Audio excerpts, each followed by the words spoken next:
So Origins 2024, we're here at the Arcane Wonders booth talking to Bree about everything they have going on here. Hi there. So it looks like we're going to talk about Super Kawaii Pets first. We sure are. So Super Kawaii Pets is a new release at Origins. This is a quick 15-minute card game designed by a former Magic the Gathering pro. Okay. So this is a game that as he got older, he had kids, they wanted to play games with his kids, so he designed a game that is adorable and fun and accessible for his kids, but also still has some fun strategy behind it, so that it's still fun for the adults as well.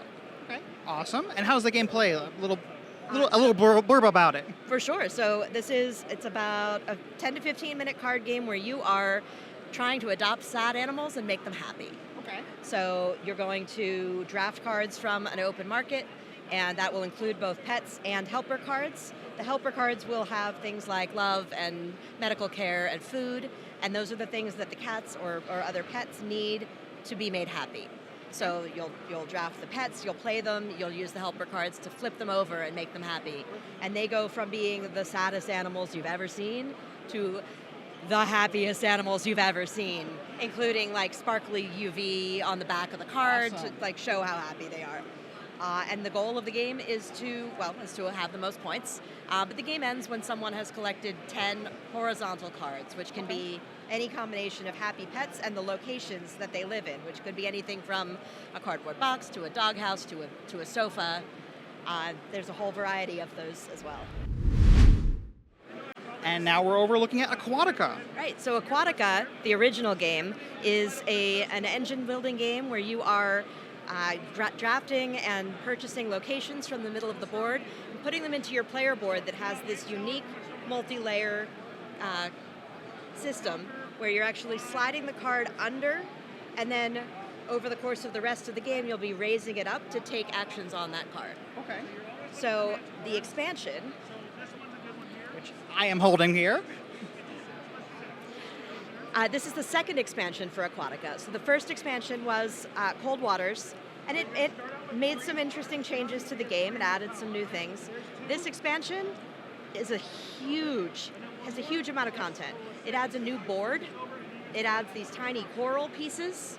I'm just going to grab one of those. Excuse me, sorry. So it adds a whole bag of these coral pieces. There's a new mechanic called seeding, a new action that will allow you to place these on your location cards, and a whole new set of mantas, which are the action selection mechanism in the game. So these are plastic, the base game has them as well, and they are like you take an action on one side and then you flip it over to the other side. And now we have World Wonders. So yes, World Wonders is a polyominoes tile building game. So every player is going to have their own city board in front of them. They'll be acquiring buildings, roads, towers, and eventually monuments. And then what we're featuring here at the show today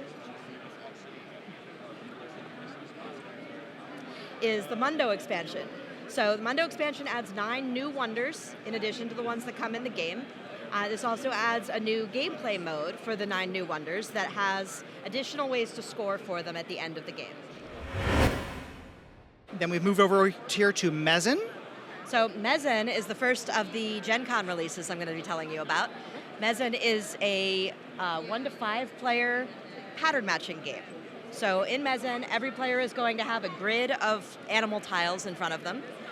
The active player is going to choose an animal, and everybody is going to find a group of that animal in their grid and pull the tiles out, flip them over, and slide the tiles down, and then put the tiles they took out in at the top. Okay.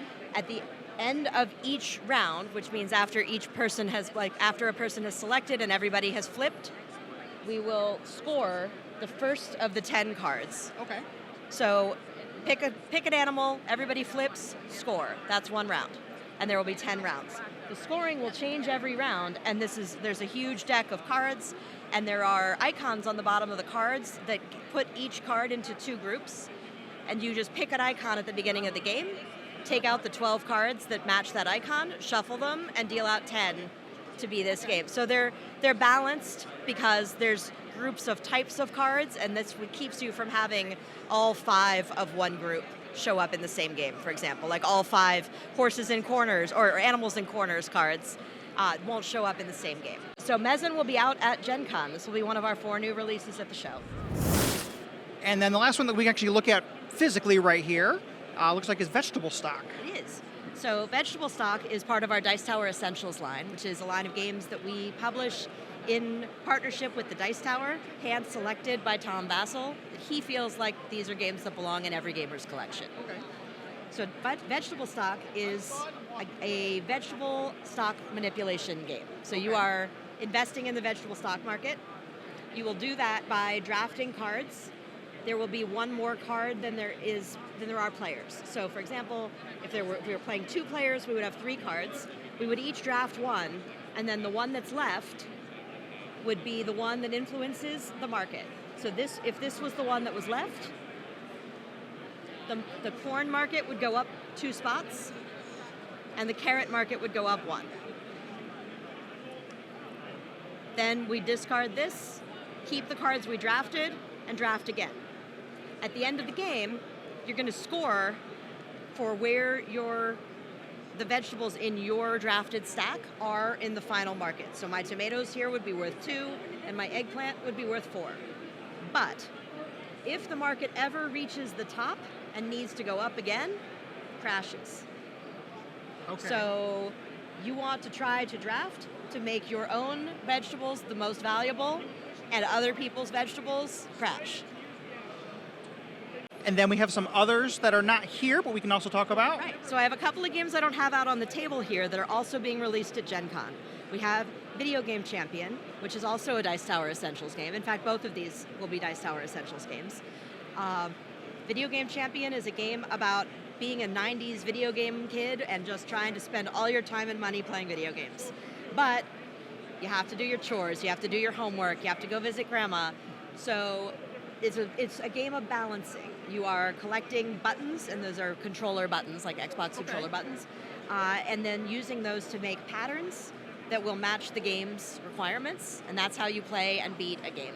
Okay. So you're playing rented games, you're getting magazines with cheat codes that make it easier to beat the games, you're begging your parents to buy you games. It's the only way you can buy a game because games are very expensive. But you only have 8 spots in your inventory for buttons and IOUs. So when your parents buy you a game, you get 3 IOUs. So it fills a lot of space in your inventory, and then you have to work those off. And then we also have, again, a Dice Tower Essentials game, Foundations of Metropolis. That one is the retail edition of Foundations of Rome. So it has a new modern theme and polyomino tiles instead of the big plastic minis. But at its heart, it is still the same game. So Foundations of Rome and Foundations of Metropolis are polyomino city building game. So you are buying lots on a grid-shaped board and building your buildings on this. You're buying the deeds to those lots and then placing the buildings from your player board on them. One thing that people ask us a lot is in Foundations of Rome, because you've got these big chunky building minis, there's these player boards that organize them. Okay. And you can store them in those boards so that when you start a game, you just hand someone the player board and they're ready to go. Okay. Setup is super fast. We are bringing that over to the retail edition. So we're now looking at flatter trays because it's polyomino tiles. Yes. But when you put the game away, you'll still put all those pieces back into that board so that it's ready to go and set up immediately. So getting it from the box to being on the table and playing, super fast. Awesome. Sounds like a much more accessible version than Exactly. the original. It's a much smaller box. It's like, a regular game size box. Won't take up your whole Kallax shelf, and it's a much lower price point. Awesome. Well, thank you so much for showing us everything we have going on here. Thank you so much for interviewing me. Thank you.